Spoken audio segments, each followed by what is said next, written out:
Hello everyone, कैसे हैं आप लोग। Welcome to my channel Swati की पाठशाला। क्वेश्चन नंबर 26 से आज शुरू करते हैं और टॉपिक था उत्तराखंड कृषि मृदा। ठीक है, तो इसमें क्वेश्चन नंबर 26 है, राज्य में सबसे कम कृषि योग्य भूमि है। तो कौन से जिले में सबसे कम कृषि योग्य भूमि है? तो ऑप्शन है ये वाला राइट, रुद्रप्रयाग।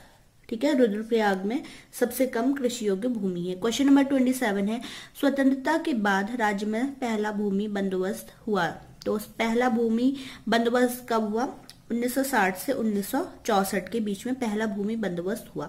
कृषि गणना 2010-11 के अनुसार राज्य में कृषि जोतों की कुल संख्या है 9,13,000 क्या है? कृषि जोतों की संख्या है। क्वेश्चन नंबर 29 है, कृषि गणना 2010-11 के अनुसार राज्य में जोतों का औसत आकार कितने हेक्टेयर है? तो कितने हेक्टेयर औसत आकार है? 0.89 हेक्टेयर औसत आकार कृषि जोतों का है। क्वेश्चन नंबर 30 है, राज्य के पर्वतीय क्षेत्रों में सिंचाई की सुविधा के अनुसार कृषि भूमि को 3 प्रकारों में बांटा जा सकता है। निम्न में कौन उन 3 प्रकारों में सम्मिलित नहीं है? देखिए 3 प्रकार वो क्या क्या है? तलाव भूमि, उपराऊ भूमि और इजरान भूमि।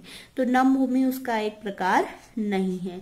तो ये 3 प्रकार आपको याद होने चाहिए। कृषि भूमि के 3 प्रकार, तलाव भूमि, इजरान भूमि, उपराऊ भूमि। तो नम भूमि इसका एक ऑप्शन नहीं है। नेक्स्ट क्वेश्चन नंबर 31 है, जब भूमि अधिक ढालू होती है तो सीढ़ीदार विधि से खेती की जाती है। इन खेतों में जुताई की जाती है। तो इन खेतों में सीधी, आड़ी, तिरछी बीच से कैसी जुताई की जाती है? आड़ी जुताई की जाती है। तो इसका ऑप्शन नंबर बी राइट है। क्वेश्चन नंबर 32 है, राज्य में सर्वप्रथम किस औषधीय पौधे की खेती शुरू की गई थी? तो राज्य में सर्वप्रथम जो औषधीय पौधे की खेती की गई थी उसका नाम है बेलाडोना। ये नाम आपको याद होना चाहिए। बेलाडोना क्या है? जिसकी सर्वप्रथम खेती की गई थी। क्वेश्चन नंबर 33 है, राज्य में जिरेनियम की खेती की जाती है। जिरेनियम का मुख्य उत्पाद है। तो जिरेनियम का मुख्य उत्पाद पेय जूस, औषधीय चूर्ण, सुगंधित तेल और खाद्य जेली। तो सुगंधित तेल क्या है? जिरेनियम का मुख्य उत्पाद है। निम्न में किन जिलों में चाय की खेती नहीं की जाती? तो चाय की खेती हरिद्वार, नैनीताल, अल्मोड़ा, चमोली। हरिद्वार में नहीं की जाती चाय की खेती। क्वेश्चन नंबर 35 है, राज्य के किस जिले में अत्याधुनिक चाय उत्पादन इकाई की स्थापना की गई? नैनीताल में, अल्मोड़ा, पिथौरागढ़, बागेश्वर। बागेश्वर में अत्याधुनिक चाय उत्पादन इकाई की स्थापना की गई है। क्वेश्चन नंबर 36, राज्य में नई कृषि नीति जारी की गई। तो नई कृषि नीति राज्य में सन 2011 में जारी की गई। क्वेश्चन नंबर 37 है, मक्का उत्पादन में कौन सा जिला प्रथम स्थान रखता है? तो मक्का उत्पादन में जो प्रथम स्थान रखता है उसका नाम है देहरादून।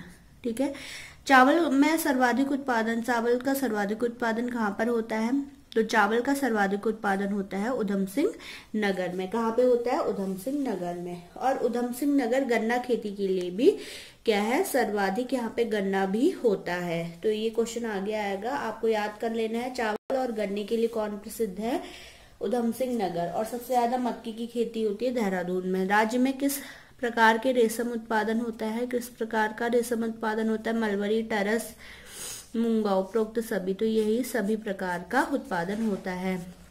नेक्स्ट क्वेश्चन है, अभिनव जवाहर योजना संबंधित है। तो अभिनव जवाहर योजना चारा, उर्वरक, बीज उत्पादन, रोजगार। तो चारा विकास से संबंधित है अभिनव जवाहर योजना। क्वेश्चन नंबर 41 है, राज्य में किस स्थान पर अति हिमीकृत वीर्य उत्पादन केंद्र की स्थापना की गई है? तो ये कहाँ पे की गई है? श्यामपुर, देहरादून में की गई है।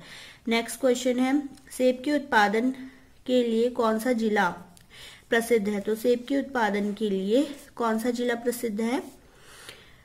उत्तरकाशी। ठीक है, सेब के लिए सर्वाधिक प्रसिद्ध है।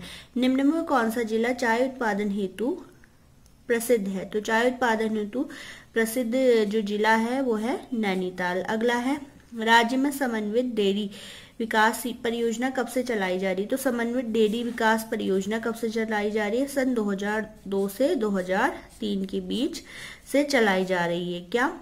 समन्वित डेयरी विकास योजना चलाई जा रही है। क्वेश्चन नंबर 45 पे आ जाते हैं, डेयरी शोध एवं विकास संस्थान की स्थापना कहाँ की गई है? तो डेयरी शोध एवं विकास संस्थान की इसकी स्थापना की गई है नैनीताल में। क्वेश्चन नंबर 46 है, मत्स्य नीति लागू करने की पहल करने वाला उत्तराखंड देश का पहला राज्य है। यह नीति लागू की गई, तो यह नीति 2002 में लागू की गई।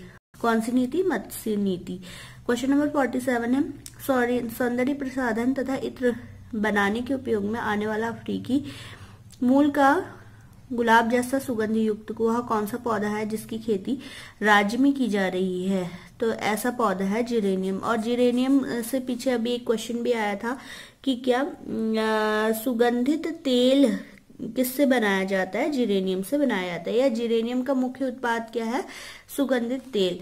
अगला है, निम्न में कौन सा चाय बागान ब्रिटिश काल से ही टी स्टेट चाय बागान के नाम से प्रसिद्ध है? तो टी स्टेट चाय बागान के नाम से कौसानी, भीमताल, भोवाली, इन तीनों में क्या है? टी स्टेट चाय बागान के नाम से ब्रिटिश काल से चाय के बागान है, बगीचे हैं। क्वेश्चन नंबर 49 है, राज्य में सेब के बाग उगाए जाते हैं। तो राज्य में सेब कहाँ पे उगाए जाते हैं?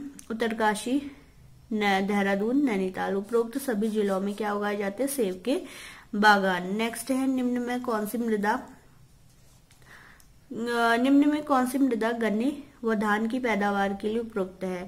तो इनमें से जो धान की पैदावार के लिए उपयुक्त है, तराई मिट्टी गन्ना और धान की पैदावार के लिए उपयुक्त है। गन्ने का सर्वाधिक उत्पादन किस जिले में किया जाता है? उधम सिंह नगर में गन्ने का सर्वाधिक उत्पादन किया जाता है और उधम सिंह नगर ही सबसे ज्यादा चावल उत्पादन के लिए प्रसिद्ध है।